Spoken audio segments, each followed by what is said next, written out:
Pregnancy start ஆகி ஒரு 5 months வரைக்குமே வீட்டில் தான் வந்து இட்லி தோசைக்கு மாவு அரைச்சிட்டு இருந்தேன். ஆனால் அதுக்கப்புறம் எனக்கு அது ஒரு பெரிய வேலையாக இருந்தது. நான் என்ன பண்ணுவேன்னா, மாவு அரைச்சி முடிச்சதுமே கிரைண்டரை வந்து கபோர்டு உள்ளார வச்சிருவேன். 2 ரீசன். ஒன், கவுண்டர் டாப் நீட்டாக இருக்காது, ஸ்பேஸ் ஃபுல்லாக அதுவே எடுத்துட்ட மாதிரி இருக்கும். அண்ட் இன்னொன்று என்னென்னா, வெளியிலவே இருந்துச்சுன்னா ஏதாச்சும் டேமேஜ் ஆகிடுமோ அப்படின்ற பயத்திலே வந்து உள்ளே எடுத்து வச்சுடுவேன். ஸோ மாவு அரைக்கணும் அப்படின்னா கண்டிப்பாக ஒருத்தவங்களோட ஹெல்ப் வந்து தேவைப்படும், எடுத்து கொடுக்கறதுக்கும் செய்யறதுக்கும். அதனால் மேக்ஸிமம் அரிசியை ஊற வச்சுட்டு கடையில் தான் வந்து அரைச்சிட்டு வருவோம்.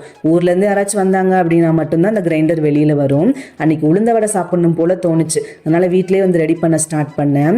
என் ஹஸ்பண்ட் வந்து நான் வெளில வாங்கிட்டு வரேன், நீ டயர்ட் ஆகிடுவேன் அப்படின்னு தான் சொன்னாங்க. ஆனால் எனக்கு அந்த உளுந்த வடை மட்டும் வெளியில் வாங்கி சாப்பிட்டா சின்ன வயசுலேருந்தே பிடிக்காது. வீட்டில் பண்ணாங்க அப்படின்னா மட்டும்தான் சாப்பிடுவேன்.